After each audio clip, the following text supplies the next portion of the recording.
Do you or a loved one hate leafy green vegetables and fruits? Well, you're in luck. Thanks to this new parasite released by President Trump, if you eat a leafy green or a fruit, you will shit your whole entire ass. Ask me how I know. A little birdie told me. A little birdie was my motherfucking GI tract. I have never shit clear before in my entire life, but I'm here to tell you today, it could happen to a nigga near you because I am the nigga near you. So, if you hate those leafy greens, good news for you. If you trying to go get dehydrated or lose 1,000 pounds in 2 days, great news for you. Because that parasite's out there. You better wash your motherfucking greens, So ACV. it's not a myth, huh? It's not a myth. It's a fact. This is a real one. It's a fact. You know how some people doubted COVID and then it was real? Like this is real. Look, it's real. I am patient zero. Oh my God. Nigga never, every hour on the hour. You ever shit and you feel like it's nothing in you, do you run away, do you got, as soon as you sit back down to work, you got to do it again? It is abysmal. It's a terrifying existence. And I don't wish that on anybody because it was niggas in Jesus' time that had them sandals and shit on and that big ass robe. It was shitting they whole ass on accident. Jesus was like, hey, bro, let's go. and they just was like, Just hanging it over a hole, in man. a minute, Jesus. Hold that big ass dress up. God damn. Trump, you will rue today. You will pay for your crimes. That's hilarious, bro. That's a lot of information for a podcast, though. It's a It little is. personal. I apologize, but hey, ACV, bath, dump, bath again. Because, hey, it's out there.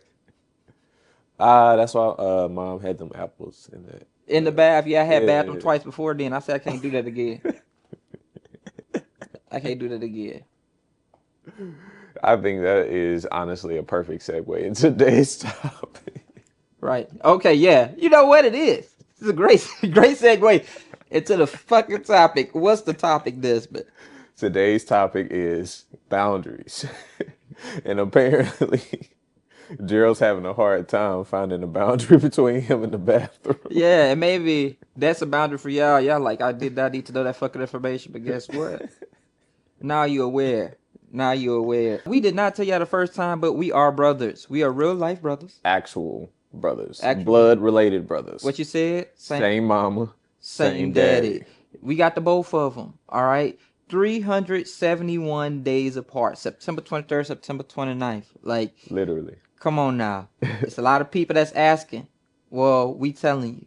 We are brothers. Bro, it's been a conversation since like elementary school. It's like, y'all not real brothers.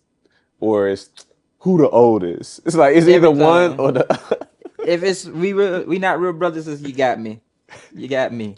You got me. They found us in the wild, like that, like wild thornberries type shit. They found us in the fucking woods. Yeah, so like with today's topic being boundaries, before we like even get into it, I think it's important for us to define what boundaries are. Yes, but we came up with this topic a while ago, but then our godmother revisited and brought it back up to us. Shout out Nana Di. Shout out to Nana Di. Love you, Nana Di. Only one Nana Di. There will never be another Nana Di. You the original Nana Di. I said, when you walked in the Nana Di house, it was like walking through a portal because she had the incense burning. Bruh. She had Africa shit all over the place. You might hear it's back lady On an actual record player. it is going. I was like, Nana Di is our African godmom. She comes straight from the motherland. It don't get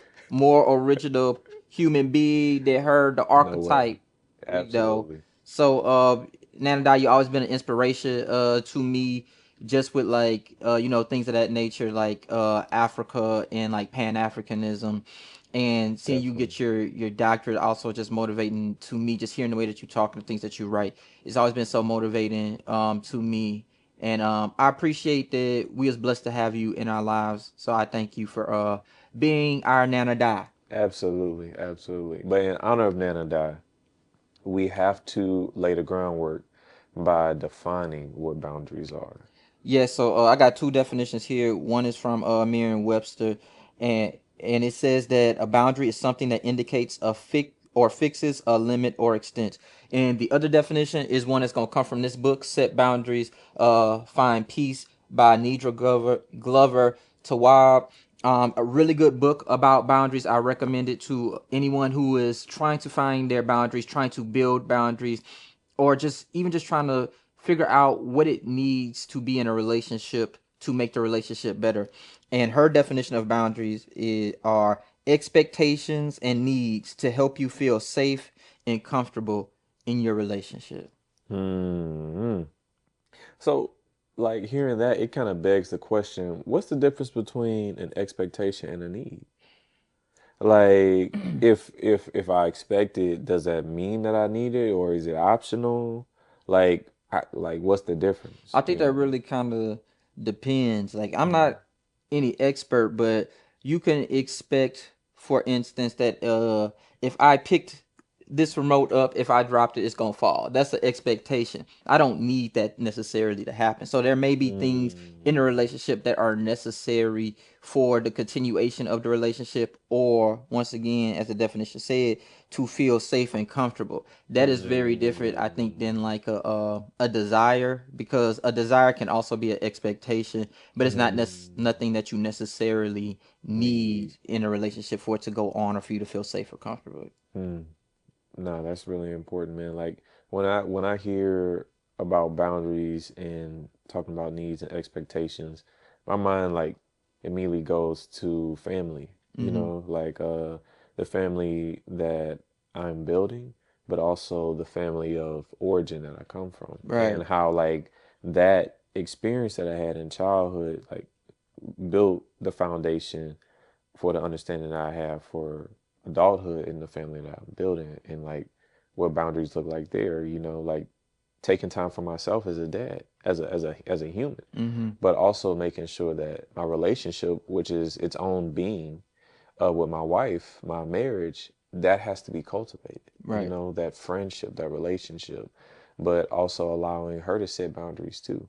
And whether you do have a template to do that or you don't, like from your childhood significantly impacts your ability to do it in adulthood. Yeah. So like that's one of the things I wanted to talk about.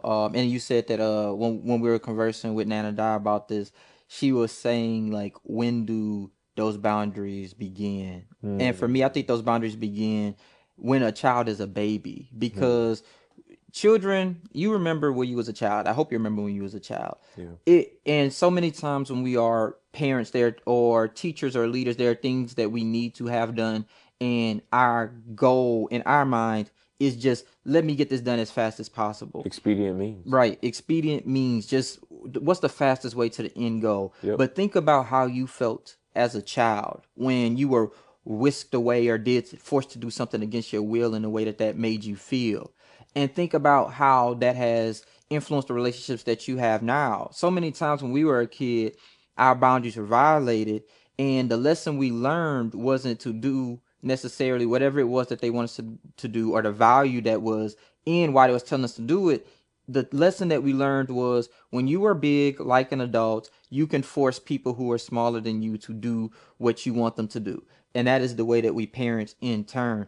And think about what that did to your psyche. So I think that setting boundaries begins with, like you said, the way that we talk to our kids and the way that we interact with kids, because that shows them or communicates to them that their opinions and feelings about themselves and their experiences are or aren't important. Yeah, but I think it's important to acknowledge too, like that's not the larger world that we live in, right? Mm-hmm. Like we exist in a reality right where right now there is such a thing as a Gulf of America on the fucking Apple Maps. You know what I'm saying? Google Maps. I mean, even this just came to my mind when I was listening to you. Even our hometown, man, Baton Rouge, it signifies upon the reality of boundaries Mm-hmm. because there was a Native American boundary between the tribes. You know what I'm saying? Like that was how the French came to understand this area of Baton Rouge. But simultaneously, it was their colonial imposition that made that boundary irrelevant. Right. because we have the power to say that, oh yeah, we acknowledge y'all was here, but Mm-hmm. this is all ours, Right. right? And like we are fighting against the larger society when we do try to like allow our children's boundaries to like to be heard and to be seen, and that's challenging because it's like Mm-mm. you don't have a template. Like even right now, like yo, if you are black and you're in New Orleans and you got we're looking for friends, okay? Like because it's like it's not like you can find people who are really about trying to understand their children and see their humanity and be humans themselves, Right. and like you yearn for a community that can understand that, because to be honest, you don't that wasn't my upbringing, not Right. that my parents ain't care at all, but I grew up in a black household. Right. you If know you grow up in a household that's black or a person of color or minority of any sort, then you know that there come an expectation. And if you talk back, got a question, something like that, your mom say, "Hey, boy, go do this," and you say, "Mom, give me a second," or like, "Hold on." That's the face they go make. They not they. If you Hispanic, it's the chancla. If you black, it's the switch or the belt. You say, "What did you say? What did you say, nigga?" Like on the Boondocks. "What did you say, nigga?" And you get in pootie tanged in that bitch. Bro, dad only got to say one word. All right. All right. Whew. That all right is about to be all right with your ass. All right. Chills So down your spine. yeah, you everybody get still real fast, nigga. You better freeze, bitch, when you hear all right. But back it up a little bit, talking more about boundaries, set the scene with this. Another more about boundaries is that they define the roles in a relationship, so they make them very clear. They don't have any assumptions about who plays what role, when, where, and why. They make it explicit so the expectation is known. You communicate what to expect in those relationships, and one reason that many people are apprehensive about creating boundaries or setting boundaries or even knowing about boundaries is they feel that it's going to create a wedge in a relationship. And to quite the contrary, it shows other people how to love you. They don't place barriers between us in relationships. They show us the ways in which love should manifest. It gives a playbook or a template to the person that's across from you that says like, "Hey, I understand that there's something that you would like to communicate with me or a way that we maneuver within this space. This is the way that suits me best." And if a person is able to acknowledge that and do that for you, then you are going to feel more loved. We don't have to Yeah. acquiesce our needs and desires in a relationship. In fact, the whole purpose of a relationship is to be able to meet those needs collaboratively with the people that's with you. Yeah. I think we just, and this goes back to the idea for me, like, of having boundaries with ourselves, because sometimes we want the relationship so much, we just let our boundaries be Mm-hmm. broken. Like going back to like children, like because you want mom's milk, you know what I'm saying? You're gonna do this, so you're gonna do that. And like that sets the stage, or mom's affection or care, or whoever caregiver is. You want that, you're gonna do things, but it like begins this setup for this like erosion of your personhood, of who you are as a human being. And once that ball kind of gets rolling, it's hard for it to stop for a lot of people. Right.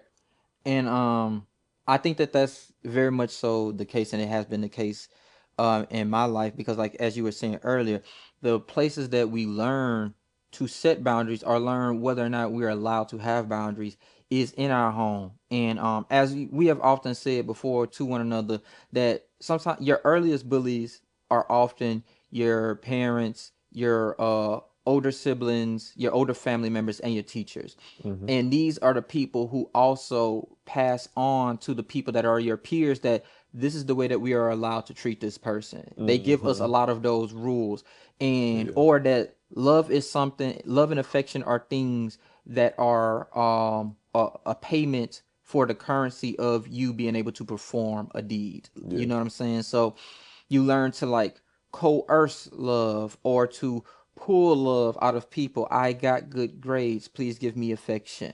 I did good in this sport, please give me your love." And that is not something that stays with just those relationships. Mm. You learn that through the currency of my works, I'm able to by love. And that is something that Wow. transfers into your friendships. You know, I have to make myself small. I have to have porous or weak boundaries without any demarcation to just allow people to come in and out, because if I don't, then they won't come in. You know, I have to have really strong boundaries because I'm afraid of being abused. And strong boundaries here are more like rigid. You know, they're more like walls to keep people out rather than like invite people in under conditions.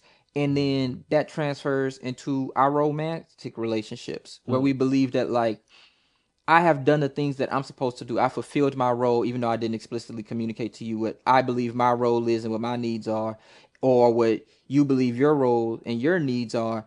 I've done my role in my head. So you need to do your role that also lives in my head. You know That what I'm I haven't saying? communicated. Right. And like we said, that all starts from the time that you're a child. Yeah. These are lessons that do not happen in isolation. They Yeah. are lessons that we are being taught perpetually through these experiences that we have. And then when we get to these big stages of these romantic relationships or adult friendships, we are wondering why these things are kind of falling apart. We never had the true tools to be able to communicate effectively about what our needs, wants, and desires were in a relationship, to communicate those boundaries. And now, because we struggle with those communications, when somebody violates our boundaries, we don't even know the language to Yeah. communicate that with them. I think when so you were talking about setting them with your with family and just kind of the experiences that you were having learning about the boundaries. So you have a son, Yeah. you know. I do. So with Nana, how do you communicate these? But especially because he's becoming so opinionated now, and he Whew. is asserting those boundaries. He's Jesus. telling people, "No, I don't like that. I don't want that." Like, Yeah. so how do you make sure that he grows up to be a whole person who understands that his feelings are valid without having to like repair him on the back end because we were trying to just get shit done. I just need you to do this. I need you to use the potty. So I'm forcing you to do all of these things, or we need to go here. So I'm forcing you. How do you build it to where his opinion is still situated in the experience, even if we end up ultimately doing the thing that we have to do? Well, first of all, it's understanding that I'm gonna fuck that shit up. Like it's not gonna happen. Like not that I won't try my absolute best, but the reality is to be a parent and to acknowledge that you're going to be any person's guardian or like uncle, aunt figure is to understand that you're going to cause some level of harm because they're going to have an experience with you that they weren't necessarily able to articulate in the moment, that it made them feel unsafe in their body Mm-hmm. or that made them question the relationship, and that could lead to a certain level of harm. Right. You know, and again, that starts from infancy. You know what I'm saying? With mothers to the children, with fathers to the children, with you know, the primary caregivers to the children, and me just feeling like I want to feel warm at night. You know what I'm saying? And feel like the person who feeds me feels safe. I feel safe because I can sleep with them. You know, so whatever it takes, you know, you want me to stop crying, I'm gonna stop crying. You know what I'm saying? Like if you want me to do this, I'll do this. You know, and so that sets the template for how we understand things should be. But I mean, for me, I came into, I would say, like a kind of consciousness of not only my desire to have and see my life in a particular way as I only saw it, but to shape it in a particular way that I wanted to. I'd say that really kind of dawned for me around middle school. Like Mm-hmm. before then, to be honest, memory can get kind of weird for me, you know, like, but that's because I feel like I had a shrunken level of consciousness, you know, because I felt like that was what was kind of required of me. My identity was primarily like your little brother. You know Mm-hmm. what I'm saying? Before then, but then you went from Ryan Elementary straight to McKinley. I went from Ryan Elementary to Forest Heights. So like this is an experience outside of the context of Gerald at all. And in that experience I found like it kind of challenged for me to like be who I was because I didn't really know who that was. I'd always had that porous boundary between me and you, but now I gotta have rigid boundaries because these people already got their friend groups, you know what I'm saying? They already kind of formed the identity within the social context. And so that experience really led to me like finding language And it's the challenges like that that I remember that allow me to be the parent that I am when I am, to be curious, you know what I'm saying, and Mm-hmm. to have the conversation. Because he's saying this for a reason, whether or not I understand it. Like, and it's like I'm the stupid one. No, that's how You he know what I'm be. saying? He's like, Like, Daddy, you're so dumb. like that's how he talks. But like, but no, it really is that, because it's like it's not he not the one who don't understand. Right. I'm the one who don't understand, which is why people like they listen to him and they like, how old is he? He's 2. He 2? But we want to empower him to for us to understand. You know what I'm saying? Like whatever it is, that's like whenever he's crying it, hey, I understand if that's what you want to And do do. that. But if you want something else, But if you want me to understand what's going on, you gotta I communicate. cannot understand it. If you need to cry, cry. If you need to scream, scream, bro. But I won't understand that. And so like language and the ability to articulate what one is feeling gives other people the opportunity to understand what your boundaries are. Mm-hmm. You know, and again, like growing up, I didn't necessarily feel like I had those. And when I did have them, oh shit, you know, that's dangerous. Oh, you willing to reinforce that boundary? You know what I'm saying? Like, and it creates this like power dynamic where you feel like in order to have a boundary is to either be unsafe, like as in Right. like you are dangerous, or to put yourself in harm's way, which is somebody else like, oh, you the type, oh, you could set boundaries, huh? Fuck your boundary. You know what I'm saying? Mm-hmm. Like, and again, that could be a parent, that could be a sibling, that could be someone in your classroom, at your church. Yeah. It don't really matter. And I think that like to interject, I think what you're saying is so important for us to kind of like elevate a moment. But one of the things that we have right now that is about like the way that we set boundaries in our world, in our context, specifically in capitalism, is predicated on violence. And that Mm. violence does not have to be explicitly like I'm going to do physical harm to you, like I'm going to hit you. Sometimes it is, if you do not do this, you will not eat. Sometimes Literally. it is, if you do not do what I want you to do, I'm going to socially ostracize you, or I'm going to spread a rumor about you that is going to make your Mm. reality difficult. And I don't think that the premise of that is wrong. I think that the premise of that we have the person who is doing these things has a need that needs to be met. I think that Correct. that is okay. That is amoral. It is without good or bad mores. However, the ways in which we have been taught that boundaries must be enforced through Mm. guns, through violence, through a language that removes humanity from other people, through Mm. removing resources from people because they didn't do what we want, even if we know the removal of those resources could potentially lead to death. That is the way in which we have contextualized boundaries. And Mm. there's so much more to boundaries than just being able to take somebody's livelihood away because we're at work, you didn't do what I want you to do, or beating you physically because you didn't do what I want you to do. A lot of times these boundaries are like, hey, this is a need that I have, whether it be for the company, for the relationship, or so on and so forth. And I would like for you to do this. And you say, oh, okay, like you do it, or you say, I can't, like, I don't want to do that, or I cannot do that. And then we figure out a way to still meet the need, because whether or not there is violence there, the need still needs to be should be addressed, Yeah. and we are still in community with one another. So we need to figure out a way to communicate with one another that allows us to meet the need, rather than forcing violence upon somebody else for not doing what it is we want them to do. But we live in a world where that's not reality. And I think that's Mm-hmm. important to acknowledge. It's like things are not explicitly stated, but they're gonna be explicitly felt. You know what I'm saying? Right. So it creates this like I don't know, again, like it's a double consciousness. You know what I'm saying? Like you have to see yourself being perceived through that motherfucker's perception, because they the one who gonna hit you, or they the one who not gonna pay you, or they the Mm-hmm. one who, gonna do this to your community. You know what I'm saying? Right. So you better figure out what the fuck they're thinking. Right. But it creates a intelligence. I genuinely do believe it's a level of intelligence, but also it's rooted in fear. So it's hard for you to be your own self. Like Right. you never develop your language for you, you like you never pick up the pen. You're not the author of No. your own story. You're just Hmm. an observer. You know. Right. So pivoting from there, I want to talk about romantic relationships and boundaries in romantic relationships a bit. Okay.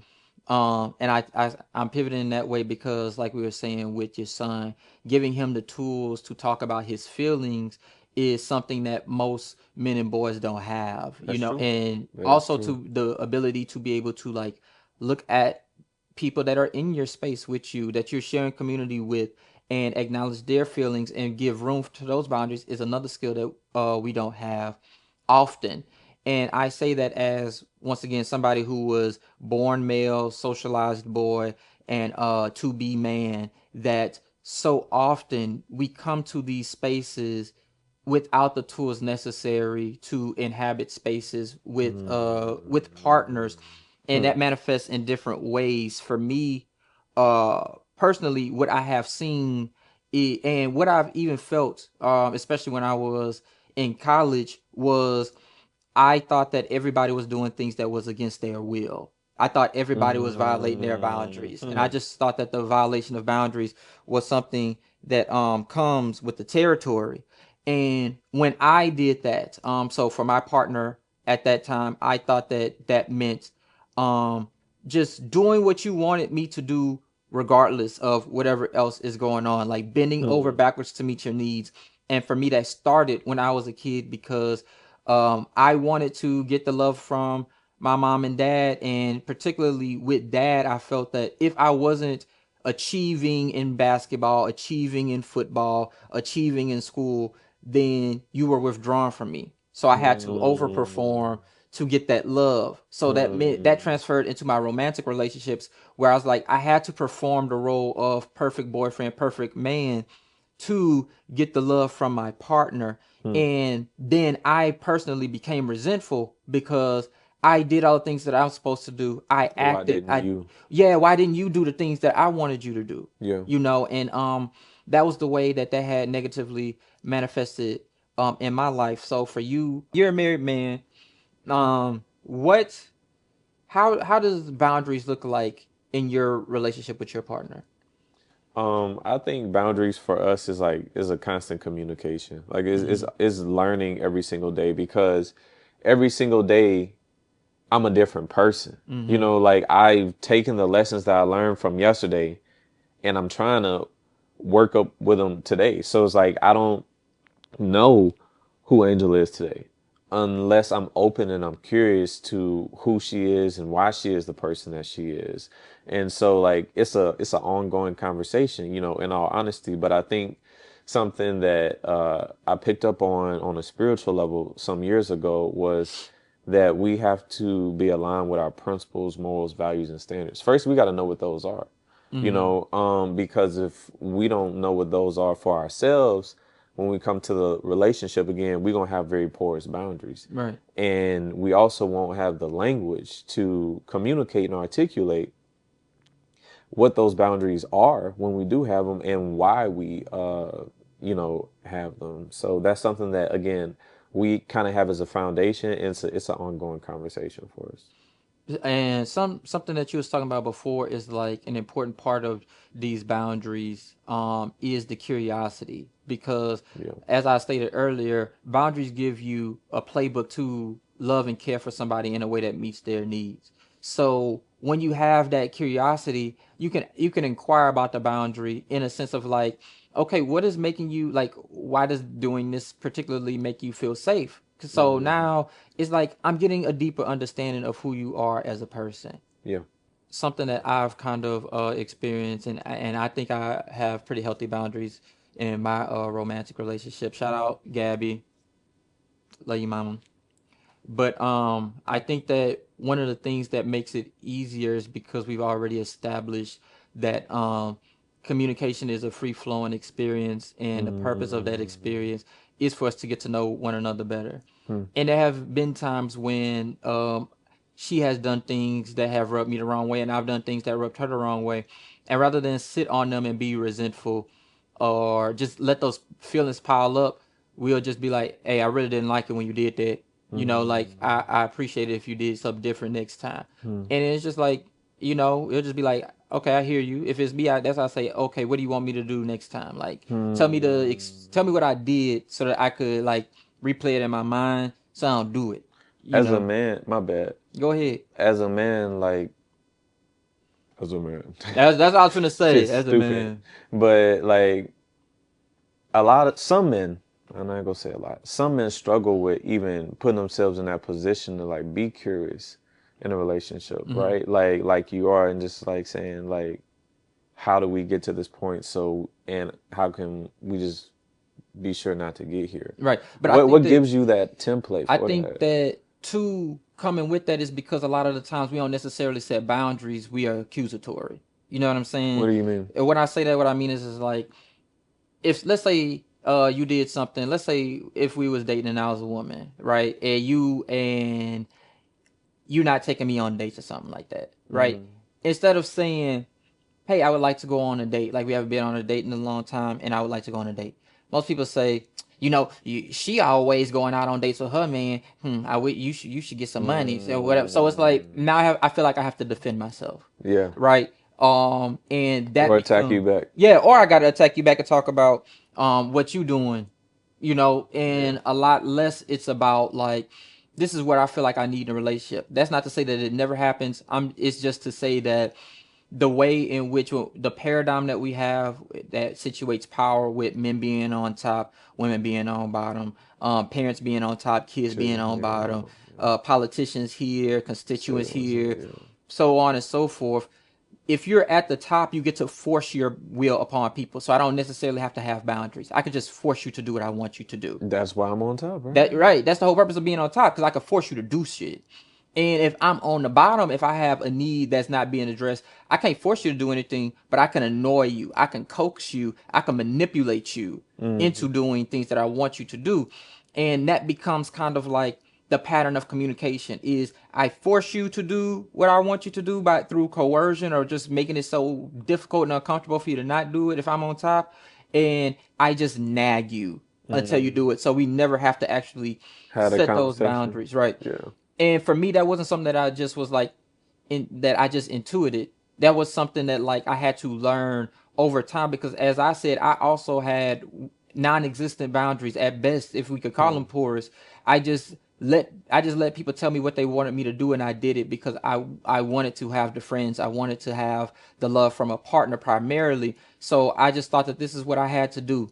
And it wasn't until my friend who was just texting me, we was talking that and we were driving, and I was just telling her that like, as a man, I don't have no desires or wants. My whole purpose in a relationship is to make my partner happy. And she said, well, what do you need and what would make you happy? Like, who are you really?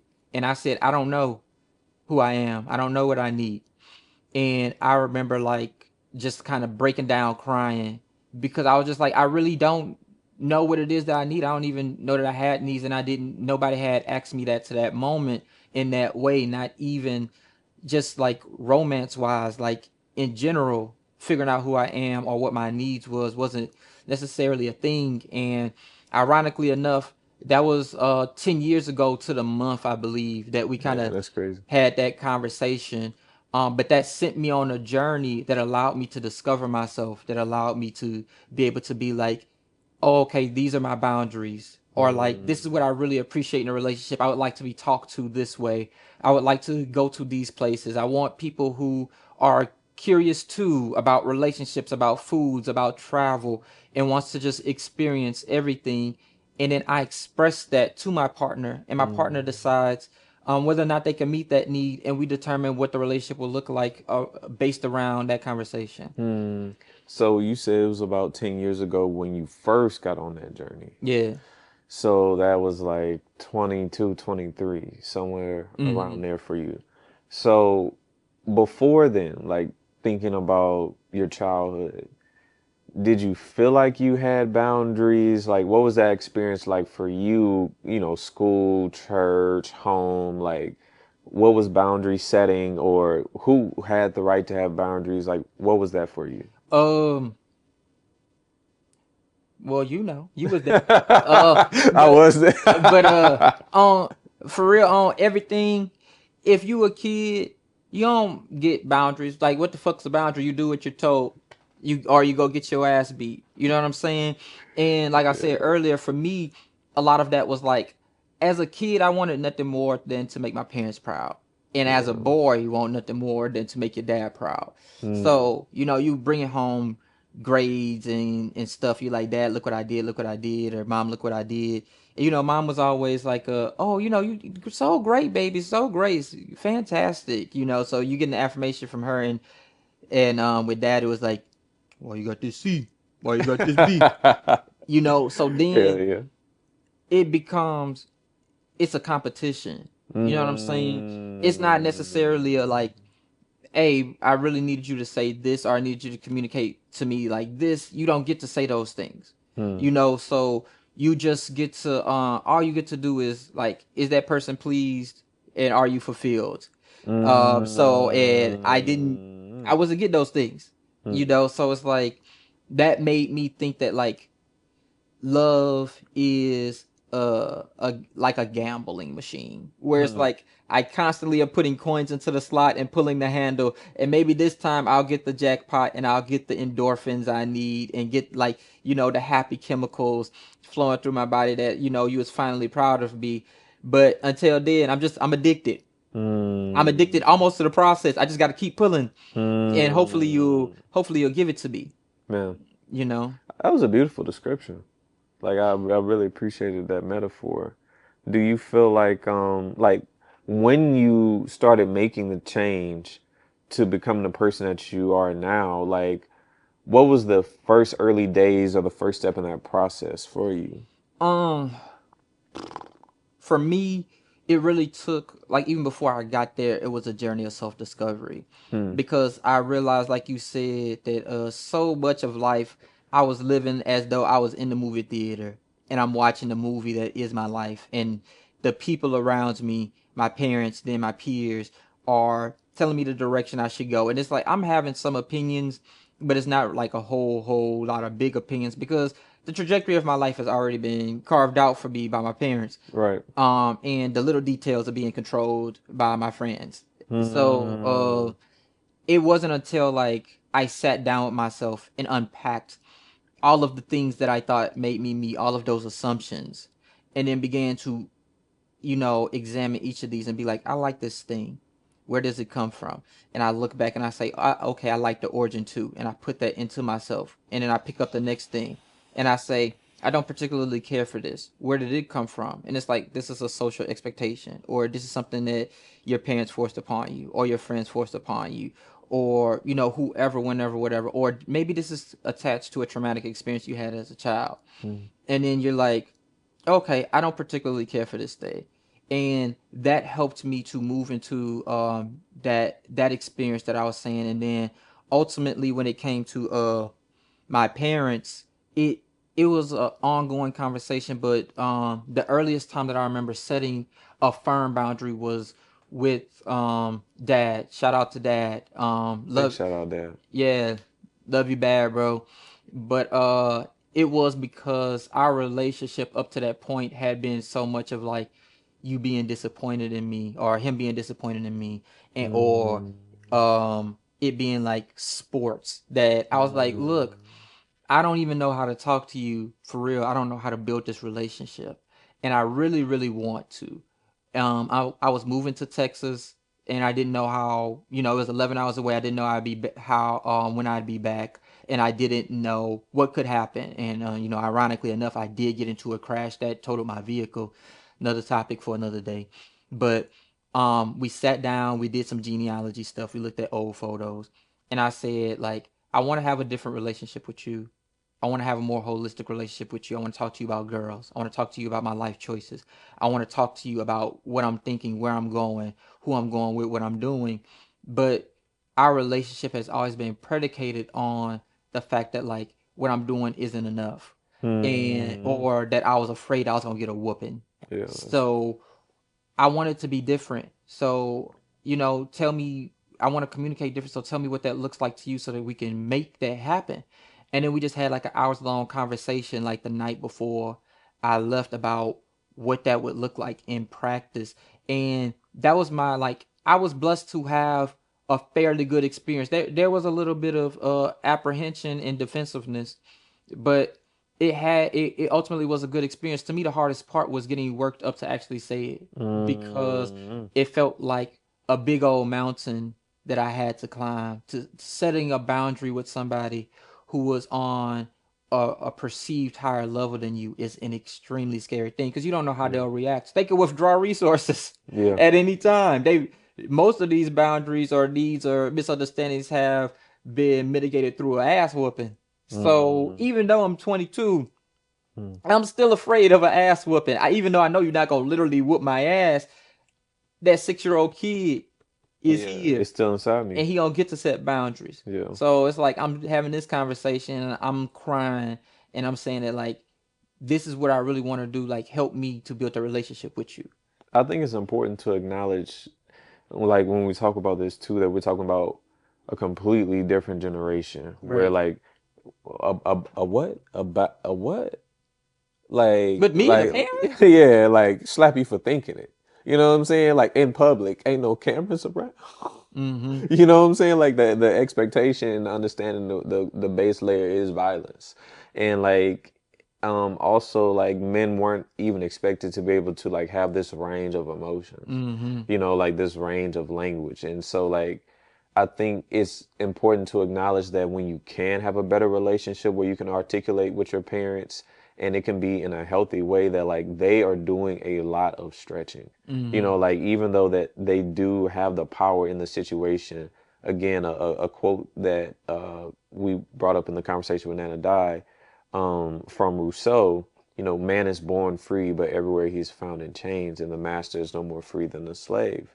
And so, like, our parents are even bound, you know, in this situation of this power dynamic. They don't want to be in the position that they are and have the burden of inhumanity on their Mm-hmm. shoulders. The oppressor never really does, but they're willing to pay that price If it means if they can keep the power. maintaining power. Yeah, and you Right. don't, and you have porous boundaries again. And so like when parents do the work of allowing children to set boundaries, when husbands and male partners do the work to allow their femme and their wives and their female partners to have boundaries, like this is truly revolutionary work because you're going against this power system of capitalism, of domination, of colonialism, of Mm-hmm. you can either comply or die. Those You your know what I'm options. saying? Like, but again, it's like and I think this is really important to acknowledge. Niggas will sit here and protest the police doing this shit and go home and do the same shit. Mm. Like you can't be on that shit. You know what I'm saying? We are offering ourselves as a HBCU, telling you that we're gonna see your humanity when you come here, and then we treat you worse than them people from them other schools. You know what I'm saying? Like, and we have to see that we're capable of doing that if we're gonna interrupt that conversation. Right. You're no less capable because you come from a minority identity, you know.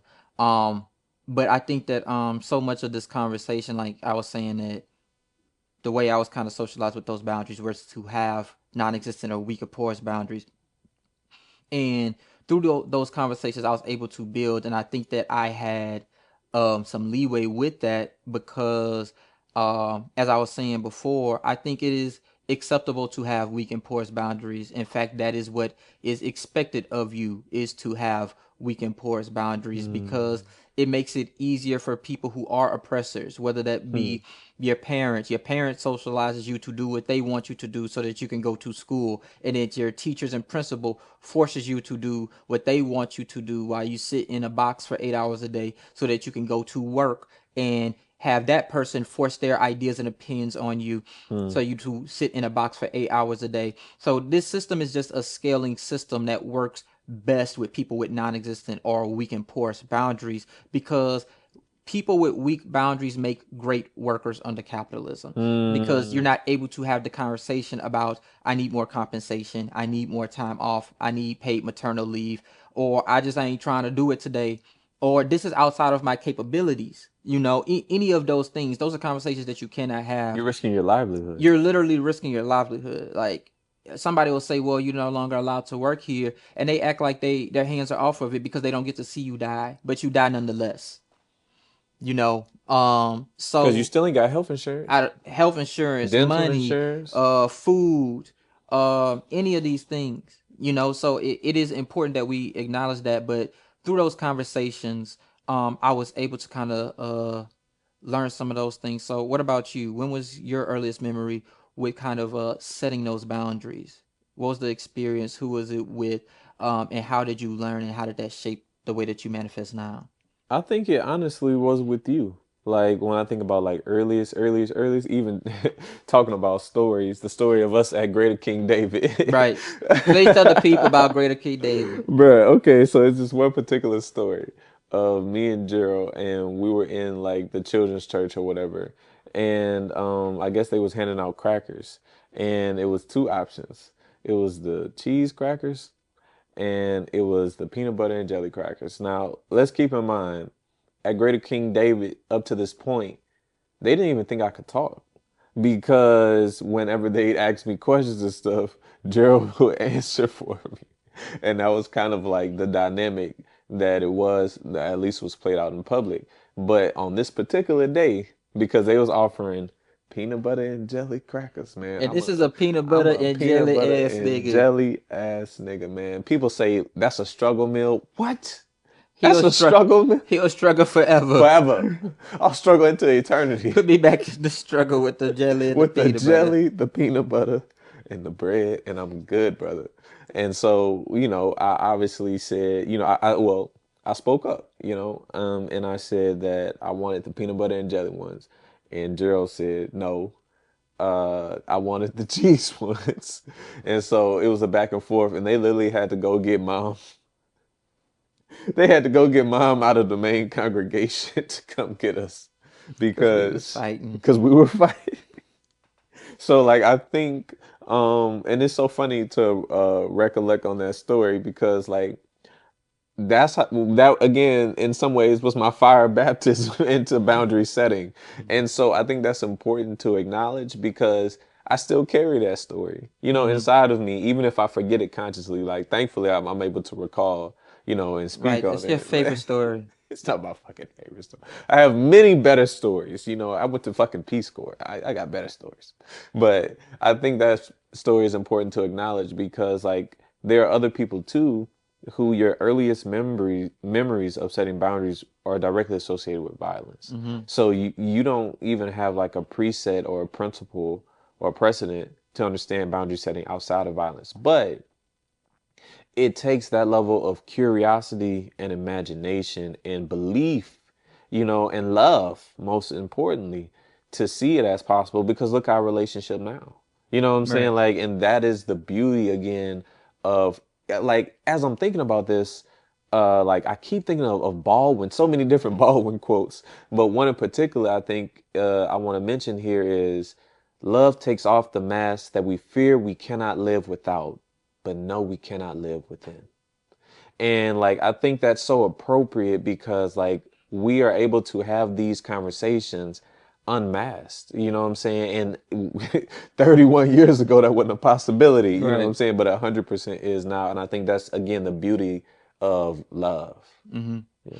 I want to talk about the anatomy of a boundary Hmm. before we talk a little bit more about our boundary journeys. Oh. So when we are setting a boundary, it is important for us to begin with communication, like very clear communication, and follow that by action. Hmm. So the pattern that I use when I'm communicating a boundary with someone is always me first language, and that looks like if I was setting a boundary with you about, like, let's say you said something that kind of rubbed me the wrong way, I would say, when you did this, I felt blank, right? Or I Hmm. felt blank when you did this. Why is it important to say you felt and not like, Because I don't know what you was feeling. It's I can't mm, tell you that you don't care about me or you really don't fuck with me. I don't know that. yeah, I don't know that. What I do assuming know intent? is that when you did a thing, I felt a way about it. Yeah. So what we should say is when you did X, I felt Y, and next time I would like you to do Z. So, Hmm. and if you don't, I would do A, right? Hmm. So when we are communicating to someone about a boundary, it is important that we state it in that way because it does not make it to where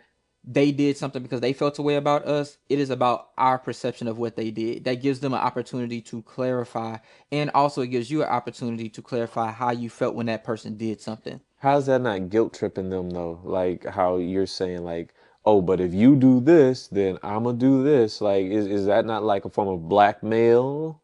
Blackmail. I don't. Blackmail. I think that it's. Let's say again, if we were talking about like practical. So let's say you cursed at me in a way that I didn't like. Mm, If I was to say, hey, when you said what you said, it hurt my feelings a little bit, and I would like it if you didn't do that. You know what I'm mm, saying? And you don't necessarily have to communicate what the action will be, but you do need to protect yourself. Once again, a boundary mm, is about that protection. And a lot of people feel that if they set a boundary or if they withdraw or remove from the relationship for a time, then they are the one that is withdrawn from the relationship. Like they are the one that is creating the distance, and that's not mm, necessarily true. If mm, I have communicated to you the way something makes me feel, and you choose to do it anyways, without any conversation or understanding or even acknowledging the way that I feel, you're just going to continue to transgress. You are the one that is mm, saying the way that I want to move in this relationship is far more important than the way you feel about it. mm, So you are the person that is choosing to do that, and I'm not saying I'm not saying it's blackmail because I'm not telling you what to do. You know what I'm saying? And I'm not telling you that I'm going to harm you in some way. I mm, am just going to choose to protect myself by doing something that helps me to maintain this relationship in a way that is still amicable in some way, shape, form, or fashion. Because as I said mm, before, boundaries are not there to keep you from love. They're there to show people how to love you. If yeah. love to me looks like you communicating to me in a way that is kind and caring, not in a way that is coarse, curt, and abrasive, then you get to choose to love me And at we that know that point. it's love because it's a risk. Right. Like I'm risking myself, because I'm being vulnerable. I don't have nothing. I have a lot to gain, but I have everything to lose. Mm-hmm. Because I'm putting everything on the line by I'm giving you my heart. Right. You know.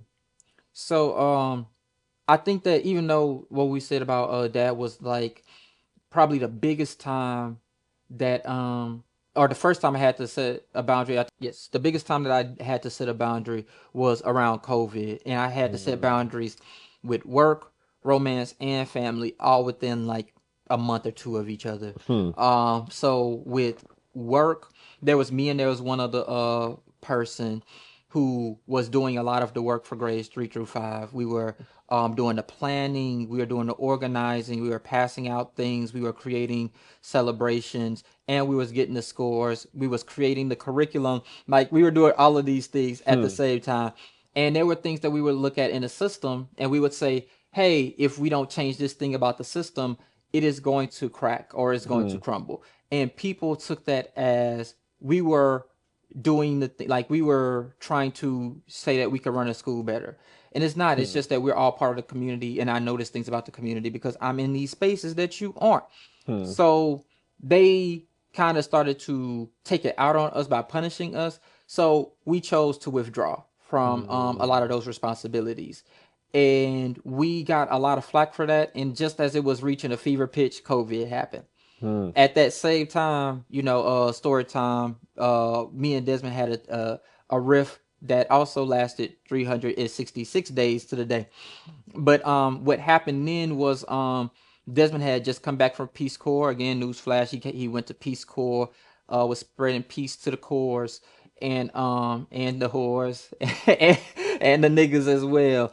But we hadn't lived together for a long period of time Hmm. since we were children. You graduated college and you came back and we organized a little bit. Then we had the flood, Yep. and 2016. then you went off to college and I was to your masters, and I was working on the side of the road, cutting grass, picking up trash, all the highways. If you ever drove on the highway anywhere between like Baton Rouge and the Sunshine Bridge, almost every inch of that interstate I have cut that grass. That's So, crazy. but it's real though. That's like you talk about get it out the mud.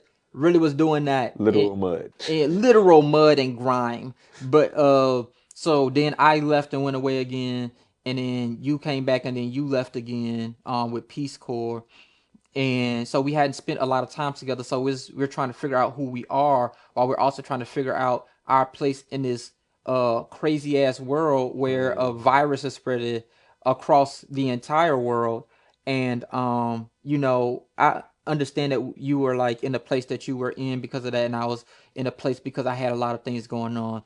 And we were talking about some things, and you had your thing about like being cut off in conversations, even though that kind of like happens sometimes in conversations. Yeah, it's natural part of But conversation. I understand because you feel like somebody's trying to talk over me or shun me or It's a whatever. power play. Yeah, especially because of so many of the dynamics that played out when you were in middle school and high school with people who are always trying to like one up on you or get social capital by doing something to you, Yeah. and I was very much so a shrinker person, and you were very much so at that time like a man, I don't give a fuck what you niggas talking about, this the only place I could really say how I really feel about you niggas, and it's really fuck y'all, so we gonna get it up then if you feeling like that.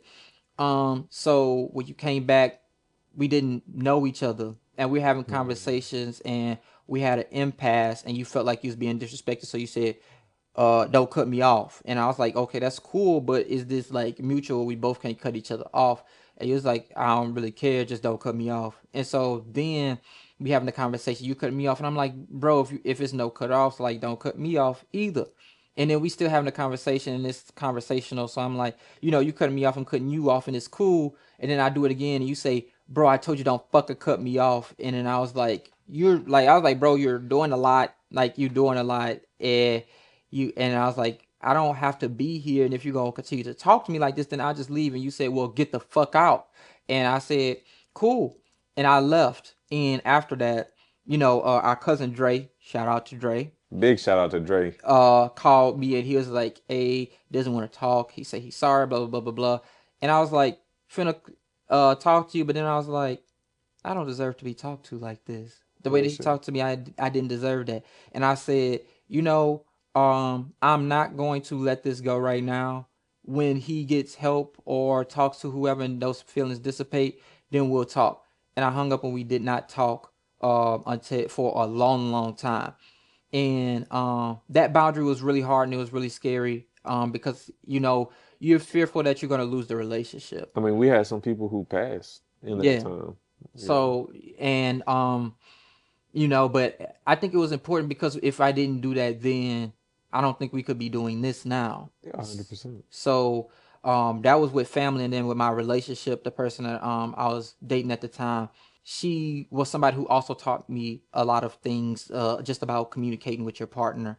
But Mm. at this particular juncture, she said that I don't think that you love me as much as I love you. And I said, I don't think that love is something that is so easily quantifiable. And I say, when you say that, it really hurts my feelings because it makes me feel like the love that I'm trying to give to you is not enough. And I would like it if you didn't, say that again. And she said, well, that's my feelings. And I said, no, I said, your feelings are that you want something more out of this experience. But I said, you saying you think that I don't love you as much as you love me is narrating how you believe that I feel. And I don't think that's giving me room to be who I am. So I said, you could say you feel like you're not necessarily getting your needs met. And I said, that's okay. And we can talk about those things, and we can decide if I'm capable or not. But you can't really say that I don't love you as much as you do. And so she said it again and again, and then I said, look, if you keep saying this, and you know how it makes me feel because I communicated that to you, then our relationship is going to change, and I don't know what that's going to look like. But we'll talk about that when we get there. And she continued to say it, and so I said, look, obviously what I'm doing is not necessarily meeting your needs, and that is okay. But I think it's time for us to like have a different sort of relationship. And we broke up, and that was tough. She was very much so aggravated with me about that situation. But what I realized at the time, or what I thought I realized, was that I simply was not equipped to do the things that she needed to feel filled up in a relationship. And I acknowledge that, not just as and not as a affront to me of who I was, but just as a truth about the nature of our relationship. And even though it hurt, I was willing to let it be what it was. And like I said, she was real aggravated with me at that time. But I think much later she when we conversed, because we're still really good friends. She said, I really didn't understand what you was talking about at the time, because you were at that time like one of the better, like the best person I had dated, or one of the better people I dated. But the truth of the matter was, what you had really wasn't meeting my needs, because she needed love to look a certain way for her to feel filled up, And that's okay. and that's fine. I didn't take that personal, that you didn't like me or I wasn't good enough. I just said somebody I love is not feeling love the way that they need in a romance. I want that person to go and get what it is that they need to fill them up, and I'm still gonna love them the whole way. In fact, a manifestation of my love is the letting go. And now she has a partner who is fantastic. They've been married, I think 3 years now, but and she is filled by that relationship. And I don't think that would have happened that way if I wasn't able to acknowledge that, like, you saying this hurts my feelings and I want you to manifest that differently, because that sent me on a journey to think about what I'm capable of. It sent her on a journey to think about what it is that she needs in a relationship, and that allowed her to find what those things were and to have that need met. And I think that was a hard journey for me to be able to learn the language of boundaries, to set those boundaries appropriately. But I did it, and the relationships that I have are better for those boundaries. I want to segue a little bit from relationships, using this quote by Audre Lorde. Everything in life is about sex, except for sex. Sex is about power. And I think, especially living in the post 2017 Me Too movement world that is 2026, it's important to talk about like how boundaries and just borders play out within sex and sexuality. So Right. like for you, like again, we grew up in a Christian conservative Baton Rouge, Louisiana household. So like sex was not even something you're supposed to be talking about really at all. Mm-hmm. You know what I'm saying? Much less like wants, desires, you know what I'm saying? And respecting other people's wants and desires. So like for you, like how did you come into like the knowledge or the understanding or in the language of like acknowledging what your needs are and then like being able to like communicate that? I think that, like I said, that experience that I had led me to think that, like, life was about more than just suffering through. And I think that's a hard lesson, especially for a Protestant Christian, because so much of your identity is about, like, having to suffer through, being long suffering, so that you can get some reward off in the far distant future after you pass away. Yeah. And I think that part of that I was talking to Catherine about is pleasure activism, and especially for What women. is that? So pleasure activism is considering, like, what is pleasing to you, and this could be an aesthetic sense. It could be a sense, like a sense as far as like physical in your body, and thinking more about pleasure. Now that doesn't this isn't necessarily hedonism. It's about having the experience in the world that is pleasurable, and it is so important for minorities, but even more so for people of color, because so many of our experiences are centered upon pleasing the dominating power. So if you're a woman, that's about pleasing a man. If you're a worker, it's about pleasing your boss. If you're uh, somebody that's a constituent, it's about pleasing the person who is your representative, rather than the other way around. It is not about a mutually beneficial relationship in which we both have our needs met. And that is important, because so many of our boundaries are about what is pleasing to us in a relationship, or what is healthy to us in a relationship, what is helpful, what makes us feel safe. And if you come from a place where you believe that because I'm a minority, I don't deserve pleasure, that's also going to extend to safety. So I don't deserve safety unless I coax it out of my power. So when we start to believe that, like, pleasure is an important part of the experience that we have on earth, and we are not here simply to suffer. Then you start to ask questions and set boundaries about like, this is hurting me. I didn't like that. So like, how could we have a different relationship to where that doesn't happen again? And if that person's not willing to do that, then we say, oh, okay, But they also communicate to you how they feel about you when they do that. yeah. So then the relationship changes. You know what I'm saying? It don't have to be no hate, no loss, no love lost. The relationship just changed, and it's okay for that to happen. It's okay for people to not be equipped today. That's why we learn so that we can become more equipped. But that is an ongoing process. I want to shift back to you, and I want to talk more about like the way in which you came into these understanding of like what your boundaries were, and like you're seeing your journey from middle school to high school to college to now where you're having like healthier relationships with your son, with your boundaries with our parents. What was that journey like for you, and how did that kind of like that trajectory go? Oh, it was hell. That shit was fucking hell. Like now when I look back on it, like I can love it and I can appreciate it, but going through it, like it's so interesting because like when people see me now, they look at me and they think like I've always been 6 feet tall, 185 pounds, Muay Thai, like, oh, this is just who you are. It's like, Right. no, most of my life I wasn't this and I didn't feel like this and I felt small. Right. Born You with know the what I'm three saying? B's. Yeah, born with 3 B's. What were they? Black, big, and bald. Black, big, and tall. Black, big, and bald. And You also, gotta say all three in all caps. yeah, it's alliteration. But I also want to take an aside, not to take away from your story, because we're gonna get back to that. But guys, and I say this all the time. Every day I wake up in this bald nigga slander, and I've had enough. I've had it up to here at my bald ass head. Stop it, because it hurts. This is the civil rights movement of our time. It was feminism. It was Black Lives Matter. It was the civil rights movement, and now it's bald niggas. Please stop, because for 30 cents a day, you too can adopt a bald nigga and save us from Please, man. the oppressive regime of you haired niggas that are hurting us. No justice, no hair. Right. We can start shaving y'all shit off. Everybody bald. Right. So yeah, people look at you and they make these assumptions about you. Yeah, and I mean, like I bring this up all the time, but like, man, I'm second born. Regardless of the fact that like I might be taller or I might be bigger, it's like I never saw myself. You know what I'm saying? The way that other people saw me. Right. Like I always saw myself as, okay, I got these two parents and this guy right here. You know what I'm saying? Like, and then it's me. You know what I'm saying? So like that was my identity. So going into school, into church, I was very trusting of authority.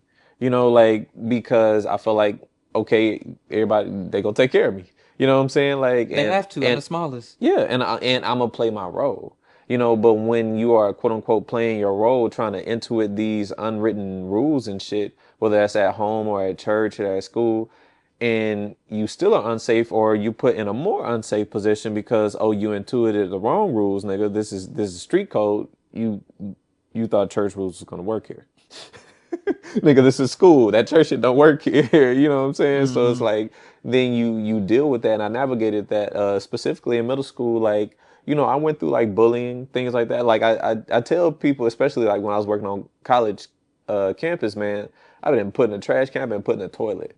You know what I'm saying? Like dead ass, like literally. Like, and I think that's important to mention because it's like people don't consider what things like that do for your self-perception concerning your human dignity. You know what I'm saying? Like I have to live with myself in the fact that like I had this experience. And so like it makes to rationalize it, I shrink. You know what I'm saying? But as I'm shrinking mentally, my body is growing larger physically. So like if people are seeing me different, it's funny. I had an interaction with one of those people like years later, and he was like, "You wasn't this big back then, huh?" And I was like, "No." But it's like You wasn't this small. yeah, you wasn't. It turns out that 5'6" ain't much on a man. Stop it. Hey, nobody shaming. Nobody saved it, but it was a lot of niggas that got 5, 6, and 6th Hey, grade, I was gonna and they say, but didn't at the grow no time, more. I'm 5 feet. So like that shit tall as fuck to me. You know what I'm saying? It It's just like, was, but that was a lot and it was that back then. way up to like 13. Mm-hmm. You know what I'm saying? Like entering high school, but like in high school also like things were more diverse because we went to Baton Rouge High. So it's like there was more acceptance kind of generally, and bullying was kind of reserved for like a very select group of people who I was not a part of. Like, but I still had that as a template. It just helped me understand like that being small was expected of me. You know what I'm saying? Like, but it was happening at the same time where I was getting really interested in like black literature. You know, like Harlem Renaissance and like slave narratives. Like, y'all, like when I tell you, like I don't know what it was. Maybe we was covering it in like a chapter in school or something like that. But like, Mm-hmm. bruh, like Langston I Hughes, finna like say, y'all don't understand. This nigga thought he was Langston Hughes. This nigga would be walking around the house like, I dream of rivers. I say, you need to stop fucking dreaming of the rivers before you piss in the bed at night. You know you gotta work on it. Look, nigga, that's trying to do. I'm trying to play PlayStation. This nigga over here, reading and shit. I dream of rivers. What? I'm trying to go on a I streak. too am America. But not like it was honestly, and this is why again, it's so important to write your own narrative and to pick up the pen of your story. It was reading those stories that told me that it was possible for me to define my own. Mm-hmm. Because if black Americans have the right to define themselves in the United States of America, because we understand that racism takes not only the power away, but the power of the narrative away, and that is wrong inherently, then why don't I have that right within my household as a child? Why don't I have Right. that right at school? Why don't I have that right necessarily at church? And it's funny because we're bringing up poetry, but poetry was where I first found my voice. It wasn't just in like writing words on a paper. I feel like that was academic. You know what I'm saying? Like, but it was through poetry that I found that, oh, I have feelings, I have thoughts, and I can express them in a way in which no one can say anything back. Mm-hmm. You know what I'm saying? Like, even if they disagree, they still got to snap, out of respect. So, like, but as I got older into high school, I kind of like transitioned on the social level and like I got a lot taller. So like I still had that little person inside of me though, like who didn't necessarily want to buck the system, or if I did buck the system, I associated it directly with a level of violence and like anticipating that I'd come off as aggressive. Like, and a lot of people was just like, oh, this is the big bald angry nigga. But like the reality is, it's You wasn't like, bald then. well, yeah, bald. You bald I'm now, bald big now. bald and Yeah, angry. big. Yeah, typical Tyler Perry villain. Dark skin, big and bald. Dark skin, big and bald. But Bet you hate Jesus. it took me like navigating all of undergrad with this same persona and the consequences that came with that to understand like I wasn't being myself. Mm-hmm. And even if that was because of how I interpreted my place in society, I would still have to live the life of that person and suffer the consequences.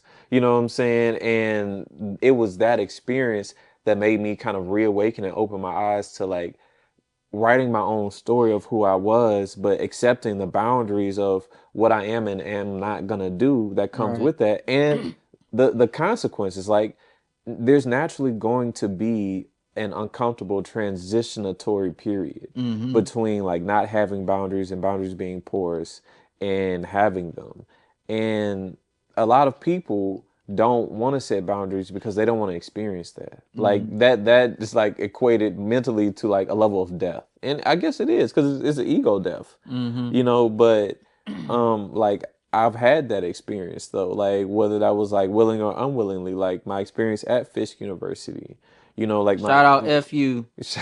Again, shout out FU. We fuck with you, but also fuck the data centers. hey, Y'all down bad for the data centers. Check. Come on now. why would we do that? Come on. I don't know who's cutting the check, but how about this? When you show me ethical AI, Then look, no. I'm like, look, build the data. If you want a data center, then put it in your ass. Put it in your own ass. Stop putting it. Stop giving everybody else cancers. Niggas is walking around. You like, damn, it's a data center right here. Oh, okay, new jobs. That's what it But sounds like that's a all great fucking example, time. actually. And let's talk about that since we're on it. Like, fuck it, let's get into it. That's a great example of disrespect of boundaries. Mm-hmm. That's a great example of that, and I don't find any irony in that because that was my experience when I went there. Because like it was like comply or die. You know what I'm saying? This is what we think the culture is. This is how we believe students should operate. Like even right now, I know for a fact that there are professors who want to speak on it, but they know that they are going to be risking their livelihood. And that is again a show of violence.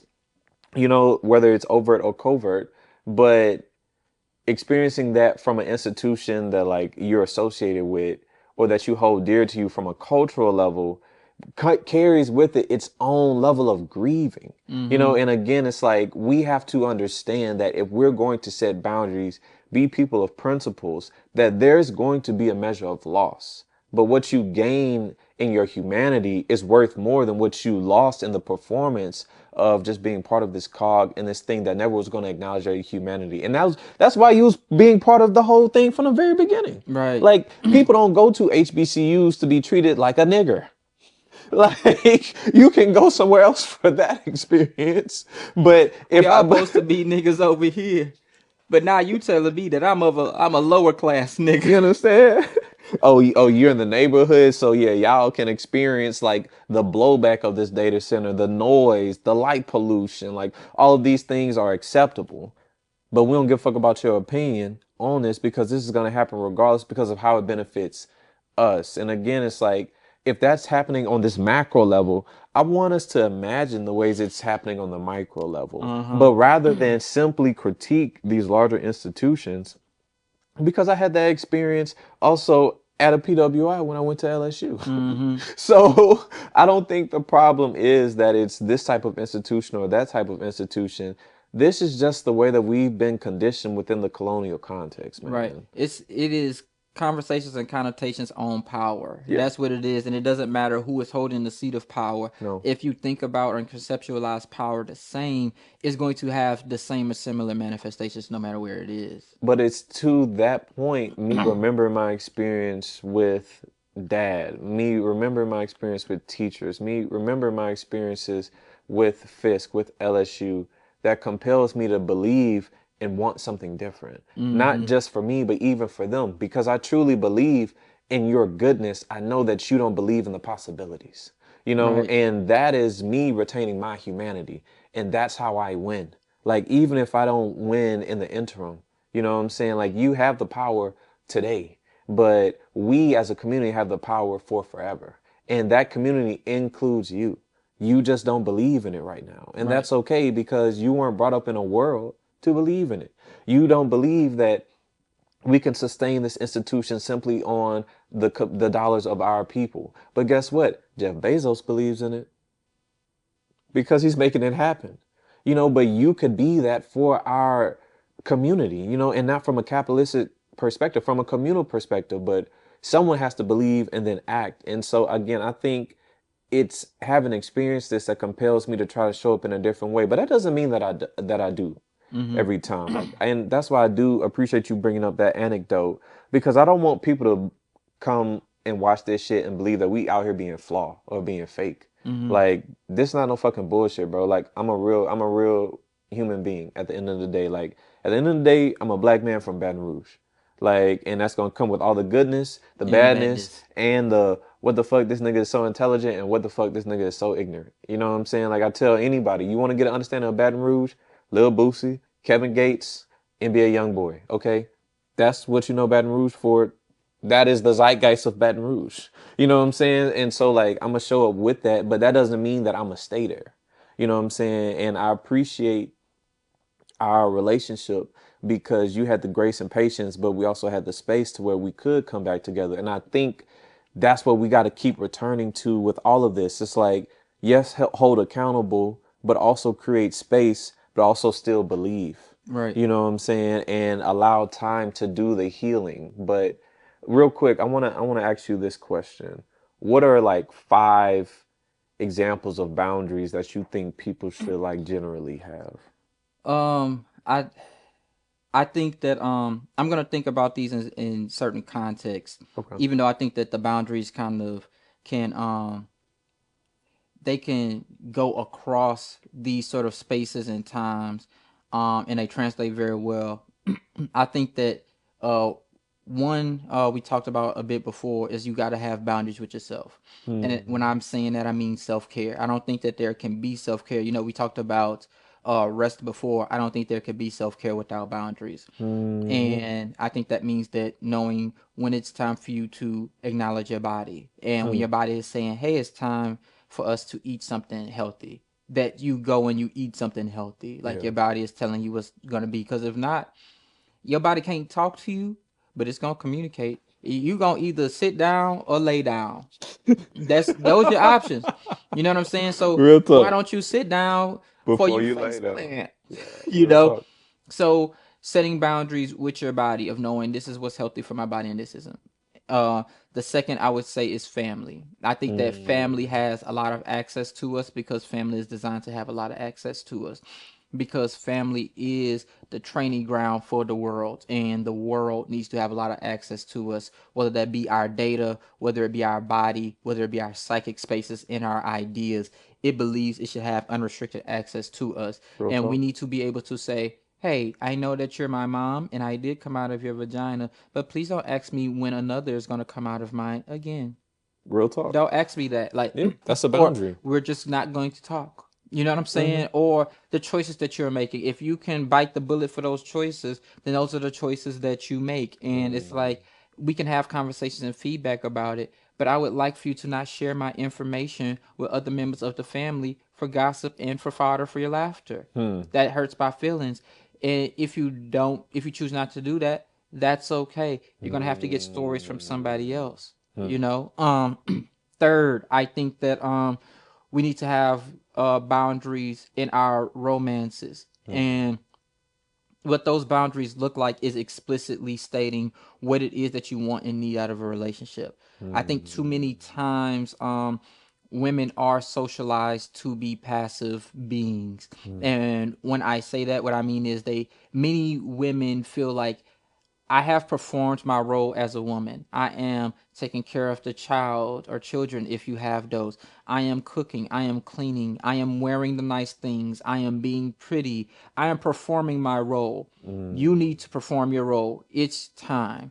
And they Hmm. never explicitly communicate that to their partner, so their partner doesn't know what to do or how to do it. Hmm. Conversely, for men are, because like we talked about rest, identified by their ability to do work and the money that they bring in. They are saying, I did all of this work. I shouldn't have to ask you for sex. You shouldn't want to be taken on a whole bunch of dates. You should be happy that I'm not out there in the streets drinking, smoking, cheating. And they feel, because they feel like I've done enough labor, I should be able to get whatever it is that I want out of a relationship. What, and that labor Hmm. is the public labor of the world. The woman often feels like, You done the labor here. yeah, you, because I'm doing all the labor in the home, you should do your requirements. And Hmm. because we're not having those discussions, neither of us are understanding, and we're both frustrated. And in our the foundation of our relationship is resentment and unspoken expectations Hmm. rather than curiosity and discovery. I Hmm. think that when we are talking about these boundaries, once again, communicate first, then act, and communicate very explicitly that what we should do is sit with the people, and we should Hmm. say, look, I would like it if you did this. You don't have to coax anything out of anybody. You don't have to manipulate love out of anybody.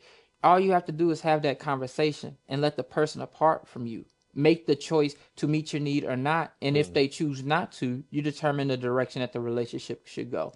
And Hmm. the last space I would say I think that is really important to do is work, because work, we all, most of us have jobs. I'm sure like 99% of us have jobs or are looking for jobs or are doing some sort of work. So many times the people who are over the work are willing to extract as much labor and surplus value out of you as they Hmm. can. Man. And I think that is the purpose of us being socialized to have porous boundaries, beginning with our parents. Because if you have weak and porous boundaries, you're easy to manipulate. So I can tell you, hey, I know you have an 8 hour shift. I'm only paying you for 8 hours. I need you to stay 12. Or I know this work is for this other person, or it's for me. I need you to do this work so that we can get it done. Don't It's you about care the about? mission. Yeah, don't you care about the community? Don't you care about? And to me, I always be like, if you cared so much, you learn this skill so you can fucking do it. You know what I'm saying? Or you'd hold this other person accountable so we're an ecosystem that's sustainable. Yeah. But so often it tries to extract as much as it can out of you.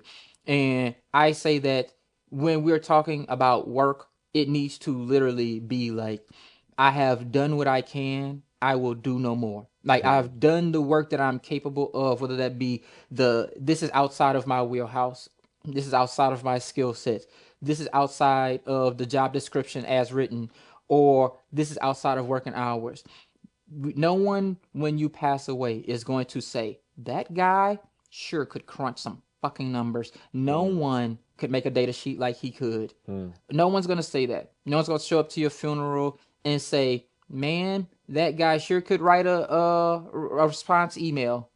No one is going to say that. What they are going to say is, my dad wasn't there because he was always working. They are going to say, my mom wasn't there because she was working. They're going to say, my friend didn't come to my birthday party because she was trying to get a promotion. They are going to notice all the times you weren't there. And those are the people that sustain us. Those are the people that love us. These are the people that the boundaries are for, so that we can create the foundation and structure of a healthy relationship. If you are not spending time with those people, which is where the money from the work should be going in the first place, then we are not truly living. So I think that probably the most important space that we need to have those boundaries is with work, because all of this should be feeding that. We should not be using this to feed the work. Fuck the work. There's always going to be more work to do. Always. But this work currently under capitalism is not about community building. It's about labor and wealth extraction. So do what you have to do in this space, but do no more. In fact, do a little less. Yeah. If you can get away with some bullshit, then do some bullshit. But this is where we are building community. That's the whole purpose of us even doing this, is to build more community, find more community, and create these conversations so that the community is able to turn over and scale. So when I think about setting boundaries, I think about those spaces, places, times, and tools that we need to build. These things don't just come to us innately. We have to discover what our needs are. We have to build the language to have these conversations. We have to be in community with people who can create space for us in those conversations. That being said, again, we want to plug this book, Set Boundaries, Find Peace, A Guide to Reclaiming Yourself. Hope, please don't judge me if I don't get this right. Nidra or Nedra Glover to Wab. All right, so check this book out. And, that is our next installment of Blackmail Voices. I am your host, Desz, and I'm here with Gee. And at Blackmail Voices, we deliver. We deliver. Peace. Peace. Love.